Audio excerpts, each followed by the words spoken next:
let's start off first by introductions. Adam, maybe you go first, and we'll work our way back over here. Yeah, so my name's Adam Kagy. I'm the CEO and one of the co-founders of XRP Cafe. We're an NFT marketplace that started in late 2022.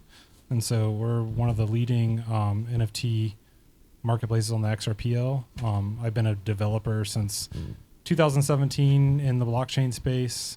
Started out in the EVM world and just kind of found myself on the XRPL. So that's a little bit about me. Excellent. Ahmed. Hi, I'm Ahmed Reza. I'm the founder and CEO of Yobi. We're building synthetic agents that we call Yobis that take care of marketing, sales, and customer service. So it's your best salesperson that you train. And I have a synthetic clone right now that's actually having conversations on social media, is closing more leads for me right now. I'm very much in the AI space. I haven't really been in the crypto space, but I'm here because I think blockchain and like real hardcore tech that was developed during this era is going to change everything. It's actually part of the future, and it is actually very cool to be here now. Totally agree. Dapper Johnny. Hey, my name is Johnney Zhang. Thanks for having me here. My background is in real estate, like you. We're not really in the crypto world until recently. So we managed over $2 billion worth of real estate in Southern California and worldwide. I also own an investment bank, so we're also in finance as well. I am a founder, creator of USP, United States Property. It's a security token that's representing a fractional ownership of a real estate, and which is registered with SEC as a security token here. Fantastic. I'm Joe Raczynski. I'm based in D.C., Washington, D.C. I'm a technologist and a futurist, so I spend a lot of my time focusing on different types of technology that will eventually impact us in many different ways. For better or for worse, I've been involved in blockchain with Bitcoin since 2011, mining, going through the issues of Mt. Gox, which have yet to be solved, but we're moving towards the right direction. I think Ahmed and I were both talking about that. I've minted several tokens back in 2017, been in NFTs as well, and working on a DAO now. So that's a little bit of background, a little context. All right, so what we're trying to do is tee up this idea that, all right, there's a lot that happened, certainly within the last several years, within the last year in particular. What has led us here? Like, what broke, and what will we be able to fix? And then we'll get to the parts of DeFi. Will DeFi potentially fix these types of solutions? And then ultimately, I'd love to hear a little bit more about some of the AI agents or things that are in that space. It brings us in full circle. So Adam, we talked about this a little bit. What happened? Like what really truly broke, and what could we do better about that? Yeah, I think some of the CeFi markets really went through some of the bust cycles that the TradFi markets went over, over multi-decade period, but they just went bust much quicker. So you had, a bust every year and a half. And I feel like there's been a big, disconnect between the user experience of Web 2 and Web 3. And, DeFi is a great way to bring in self-custody and other features that the TradFi markets have never been able to do. But that disconnect, really based on the UI level, has never really existed. So I feel like we need more bridges between Web 2 and Web 3.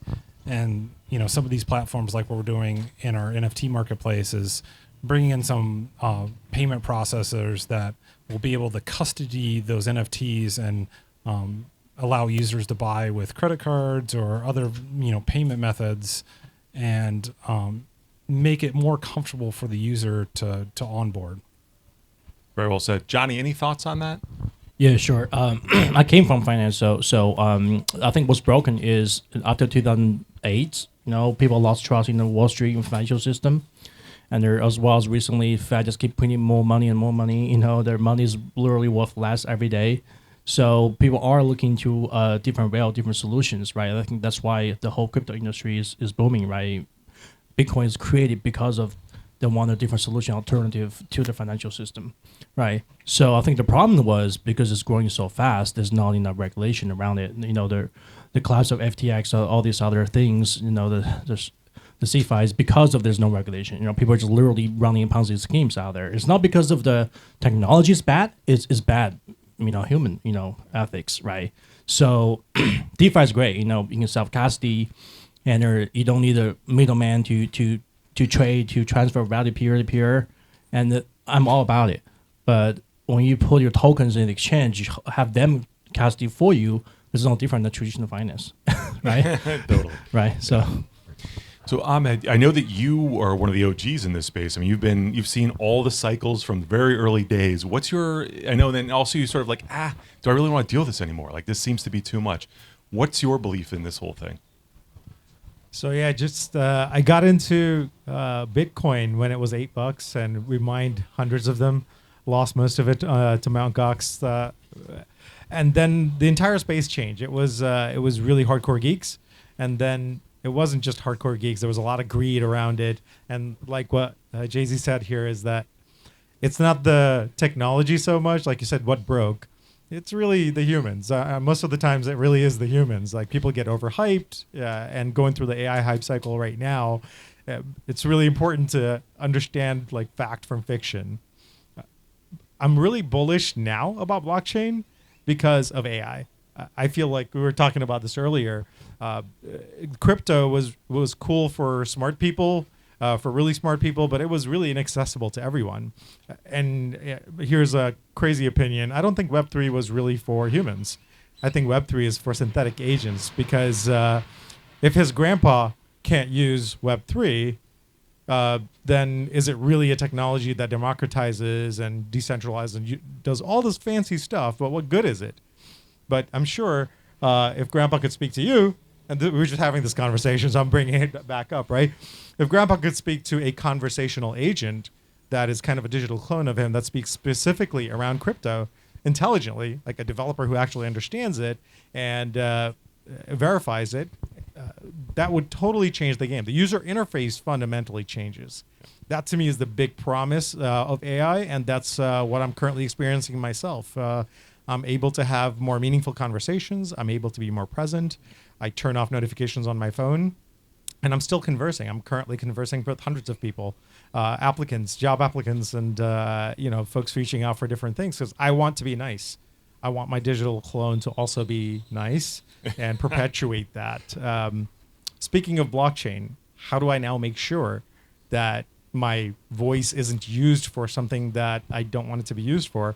I think some artists recently found out. Hello, Drake. Right. One way to do that is to make sure that I own my data. Yeah. Ahmed Reza owns his, and it's backed up on the blockchain. Like Yep. that's going to work for me because there's an alternative version of the future. This AI is definitely here. There's an alternative version of the future where one company controls everything, and we live in a RoboCop world where we're all slaves to the AI. There's a different one where we own our own data, where we actually take a lot of the innovations from the crypto revolution and implement it finally for everybody. No, totally. And I definitely want to hear more about the digital twins in a second, like actually tangibly what's working in the background, how you're doing that, because it's fascinating. It's absolutely fascinating. This is the direction we're all going to go in, no question. So before we get there, and it's a part of it, it's a bridge, is the whole space in DeFi. So Adam, what are your thoughts on DeFi right now? How could this potentially save us going forward? Is it, do you see any issues with it? I think DeFi is an extremely beneficial way to get away from the TradFi markets and allow users to basically empower themselves into self custody. And but like I said, I think most users don't want to custody their own funds. They don't want to spin up wallets. They don't want to create those processes that will basically give them all of that control. A lot of users, especially that are used to those traditional, banking rails, they want some kind of custody solution. They want some kind of middleman. They want that safety blanket essentially. And I think that's where the big disconnect, and that's where kind of AI will come in to, improve that customer experience and create some of those safety layers and, kind of bridge that disconnect between Web 2 and Web 3. And that's what we really need. So a quick follow-up then to Johnney. What about multi-sig? Do you think that helps significantly in that space for you? Like Adam, do you think that's a security mechanism that really helps? I mean, multi-sig does, but I think, when it comes to like the UI layer, we still need custody solutions.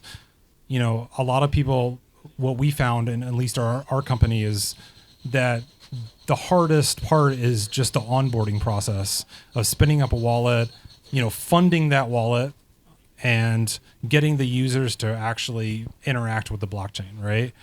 And so, having some kind of middleman to be like, hey, we're going to custody that NFT for you. We're going to take care of everything, and we're going to make it a Web2 experience, but it's still Web3 in the back end. It's still, and that kind of softens the user up to be able to be more comfortable with self-custody. Amazing. Johnney, you got a great story around real estate. Can you share a little bit about that in this space? Yeah, sure. So USP is fractional ownership of real estate, similar to a REIT, except it's on the Web3, on the blockchain. So people can basically buy fractional ownership of real estate and then store in their own wallets without buying through a broker dealer. Like if you buy a REIT shares, if you buy through a broker dealer, then you actually don't self-custody your own shares, right? So if you bought Apple stock or anything, if you want to say send a stock to your relative outside of the country or anywhere, you have to essentially the only option is to sell that stock, then get your money back, pay your taxes, or if you lost money, then that's fine. Then withdraw your money, then send it around. The intention wire takes $25. You send, takes a few days. But if you have a security token, you can literally withdraw that security token within your wallet. You can give to anybody, anywhere, 24/7. That basically bridge, allow everybody in the world to basically have the ownership of a tangible real-world asset through the DeFi blockchain technology, right? That's one of the perfect use case. So we think tokenization of a real-world asset is actually going to improve, the current system. It's going to make everything a lot bit better, right? So I think DeFi is so important right now because I think all these countries trying to do this central bank, digital currency, when everything's tracked on blockchain, you literally lose all your financial privacy. That's so you have alternative where you are not forced to use the government supported like central bank digital currencies is so important right now, and then because the Fed just keeping putting more money in, so as other countries, the fiat currency is literally worth less than. That's not. I don't even want to hold fiat currency anymore, right? So having a real-world asset being tokenized and people can have maybe all think the values is something they can accept as a new alternative medium of exchange, I think is important, right? No, great point. So I spent a lot of time talking to folks about the tokenization of all assets. So imagine this house or another building, and you want to sell it, right? So you want to sell to a bunch of people, and you tokenize it so that everyone can get a potential token share of that. How far away are we from that, do you think? So it depends on how you want to do it, right? If you want to sell the whole house, right, and as a one piece together, then that's NFT, right? You can do that right now, right? There's people doing that, but the issue is, and the deed of the house has to be recorded in the county's office, and then you have to, when you normally buy a house, go through a title company, go through escrow, have you do physical inspections. Well, a lot of people actually buy house sight unseen, so they can skip that step. That's okay, but for you to transfer actually the title to your name, just having NFT doesn't mean anything. The county record office have to accept your transfer on the NFT as an authenticated transfer, right? So until they accept it, I don't think that's really going to happen. But I think we're moving towards the right direction. Okay. Right now, what we're doing is basically allow fractional ownership to transfer. That makes it security. That's regulated by SEC. There's a lot of restrictions we have to go through, but it's working right now. So that's what we're doing right now. Yeah, I think in the United States or maybe in Europe, it's probably less likely it's going to happen right away. But maybe in areas that you have leapfrog technology and that they may not have the deeds to properties. I mean, they say 80% of the deeds around the world are not actually deeded to people. It's kind of people aren't sure necessarily who technically owns that. If you've been squatting on that land, it's yours. So it's going to be fascinating to see that take off, I guess, in the DeFi space. All right, Ahmed. Bring us home with what you see going forward as the future of technologies. And you started talking about it, but I'd love to hear specifically how your agents. I mean, how many agents do you have running right now for you on your behalf? So, I think the agents are just a simpler way of explaining how you can use AI, because we personify it. I was speaking with some other folks here who said ChatGPT has become kind of like my buddy. And that's the ideal situation. You speak to your assistant or your synthetic agent. Understand that this thing is probably far better than you, has all of human knowledge, right? And that's why for it, crypto is not a challenge, right? For it to actually do a lot of these difficult things like onboarding wallets, right? You just say, hey, can you, here's an agent that you trust. It's built off of you. You've trained it. You have rapport with it. For business cases, it's pretty easy. Like you say, hey, don't say this, say this.